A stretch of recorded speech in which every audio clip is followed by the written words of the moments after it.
intersects with Africa energy and mining transformation?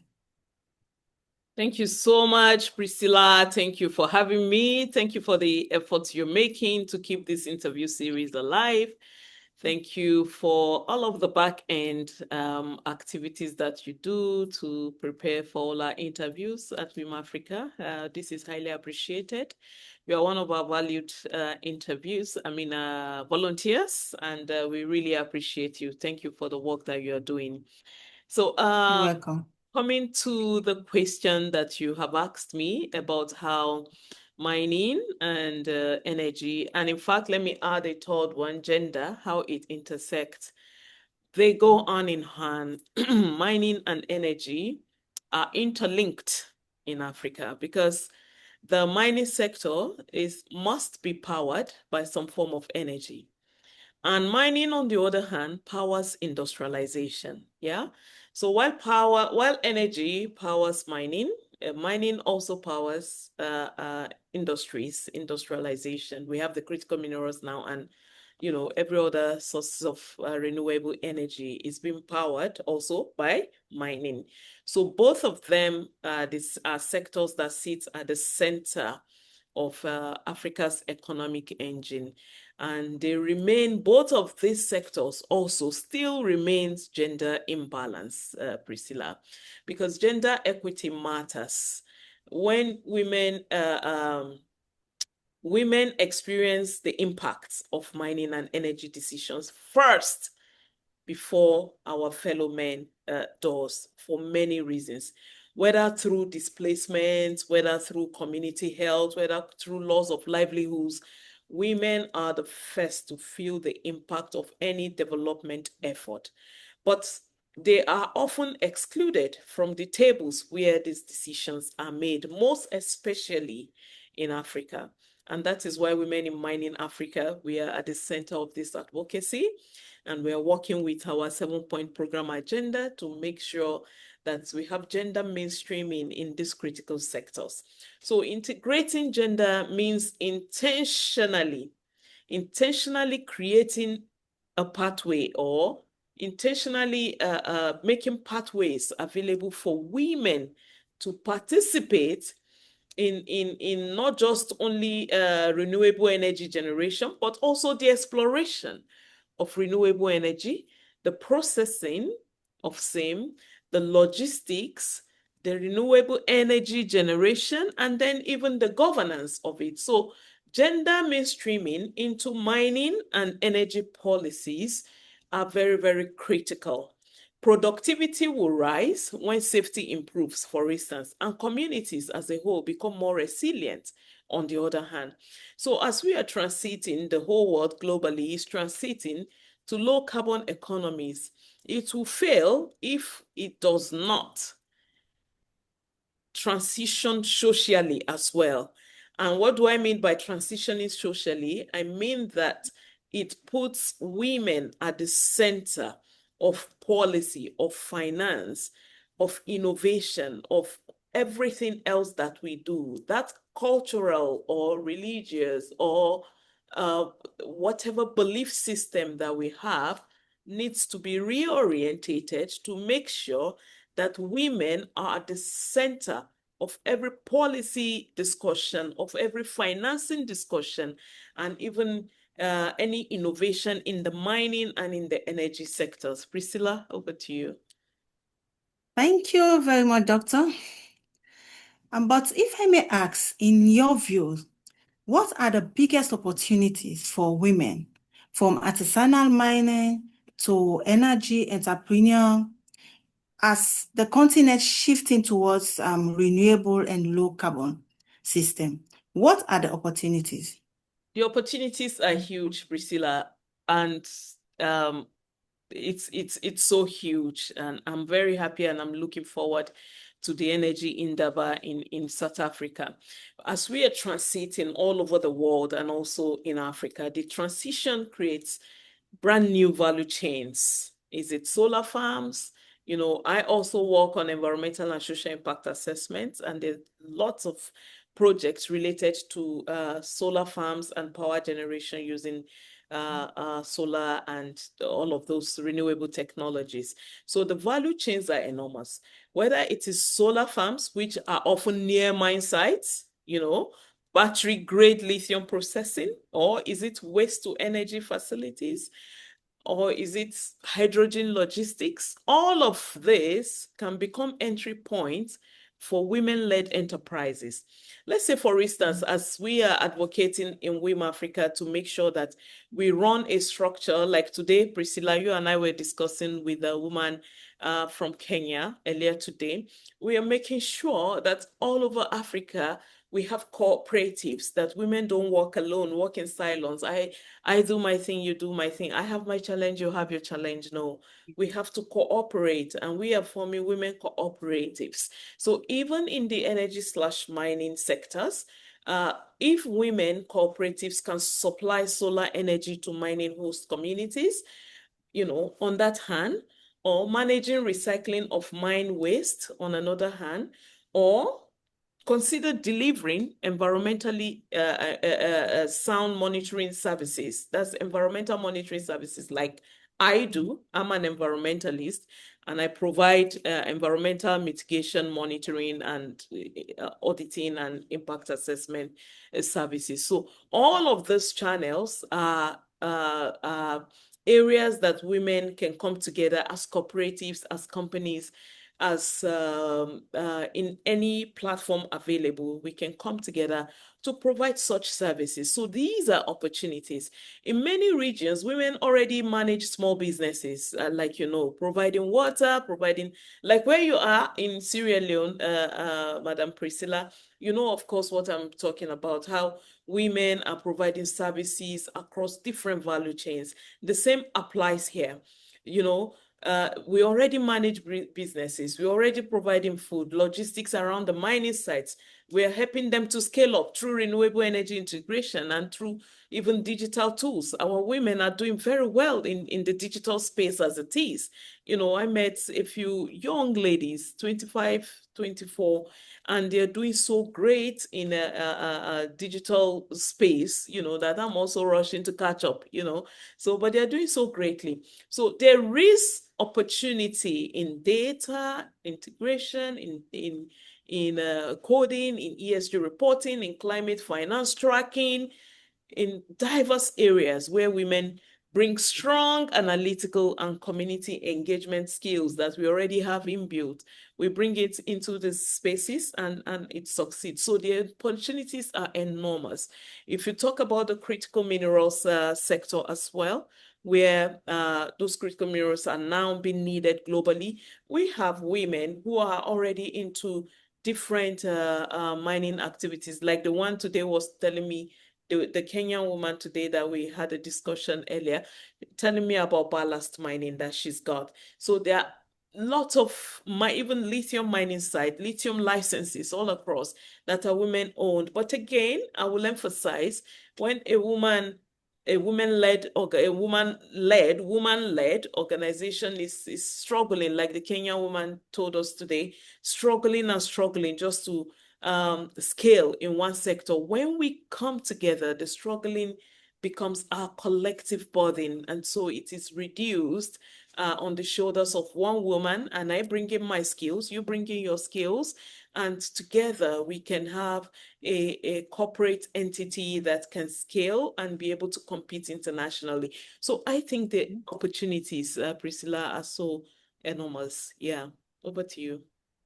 That's great, Dr. Comfort. We've seen global conversation on just transition. So let me add to this question.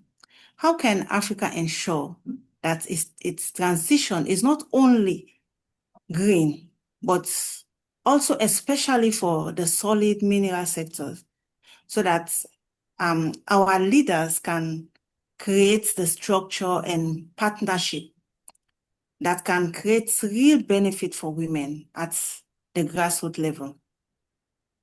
Yeah, thank you. Thank you so much. You see, inclusion, when we're discussing inclusion, both at local levels, international levels, African Union levels, and even global levels, you see, inclusion requires deliberate design.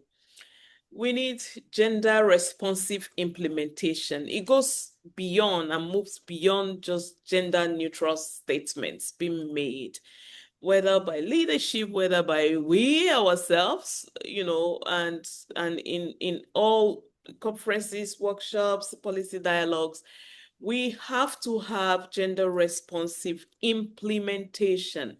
Talk without work is a waste. Talk without action is equal to zero. So 1 million times zero is zero.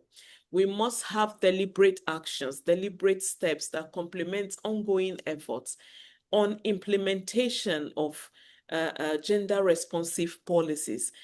This means that we have to allocate quotas or incentives for women-owned enterprises in mining supply chains, in energy as well. Since today we are having a connective between mining and energy.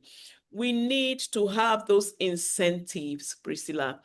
We are already advocating in Sierra Leone where you are. I keep using Sierra Leone because that's what I see on your face, yeah?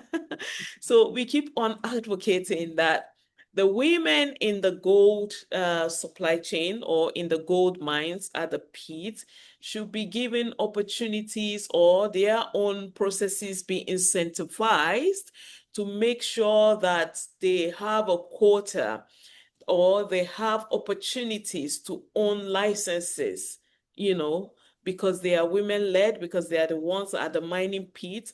Whatever structure needs to be set up by the government, by institutions, by regulators, and everyone involved, whatever structure that it may demand needs to be given the attention that fits it. So it has to be incentivized. We need women enterprises in both mining and also in energy supply chains to have some quotas allocated to them, because why? They are for now to be given the attention it requires for them to be able to grow and do well in their different enterprises. We also have to embed social impact clauses in mining and energy licenses. We just have to do that in all African countries, starting from your country, Priscilla. Yeah, we have to do that. And also linking, if we look at the NDCs, that's regarding climate change, linking national climate plans to gender indicators is very, very key, and putting them in this sector context, that is the energy and the mining sector context. That linkage to have gender indicators in the NDCs is very, very critical. So at WiM-Africa, we keep advocating for gender responsive energy transformation frameworks to be developed across the continent, everywhere. We already are spreading our tentacles and having one voice across communities, the grassroots, to make sure and to ensure that every investment in clean energy should also deliver measurable empowerment outcomes for women. Women's employment, skills transfer to women, leadership representation in these different spheres. We want all of these frameworks that are being developed to have, you see, the other time, I did a video that was demanded of me by the research team. The African Green Mineral Strategy do not have much of the gender component that it should have. It was just mentioned once or twice, like a passing comment. It shouldn't be so. We must have frameworks continentally, community-based, nationally, everywhere else. We must have framework that puts gender responsive energy transition at the center of it, not as by the way. No, this will not work. And I mentioned skills transfer earlier. We need a lot of capacity, Priscilla. We need to, I lack capacities in many other fields, and I'm trying my best, to meet up in my own field to make sure that I have the skills, I have the capacity to deliver what is expected of me. So also we should have frameworks that ensure that there is skills transfer so that women become employable, they become knowledgeable, they become leaders by merit, not just because of gender, but we need that level of preparation to have leadership representation by women because they are competent to achieve that. Thank you, Priscilla. Thanks for that, really, Dr. Comfort. Yeah. Ladies and gentlemen, Dr. Comfort is the Executive Director of Women in Mining Africa, and WiM-Africa has one of its core agenda, ESG and climate resilience in women in mining. So, Doctor, WiM-Africa will be highly visible at the Africa Energy Indaba. What specific agenda or message will WiM-Africa be taken to Cape Town this year? Yeah, thank you, Priscilla. As I've said earlier, our message is clear and our message is very simple. And we are going to still communicate that at the Africa Energy Indaba 2026. And what is the message? We are carrying a strong message that Africa's energy transition must be people-centered and must be gender responsive. So at our exhibition booth in South Africa, come 2026 March, and also the side events that we are planning, we will highlight some of our flagship initiatives, and we'll be inviting stakeholders to work with us, stakeholders to support women-only mining and energy cooperatives. Yeah, and we'll be we'll be showcasing also our flagship initiative regarding ESG and climate resilience program, which is aiming to integrate gender into mine sites decarbonization, if you like, and also our AFCFTA linkage program, that is the Women-Led Value Addition and AFCFTA linkages initiative that is running. That will be to position women entrepreneurs across the energy and across the mineral trade cycles. So we will also present new data from our research and data hub. We have ongoing research on gender gaps in the mining sector, gender gaps, that is implied also in the energy access within mining regions. And we'll convene to partners to finance gender responsive energy in infrastructure during the event. And hopefully it will really be a good outing for us. We are preparing. We still have a couple of weeks to go, and we are preparing, and we are reaching out to our supporters and people that share our goals regarding gender inclusivity. We're reaching out, and we're calling on partners and collaborators to work with us to make the outing a very successful one. Thank you, Priscilla. That's very insightful. I'm wishing you all the best at the outing. Thank you. But before we go, Doctor, one more question.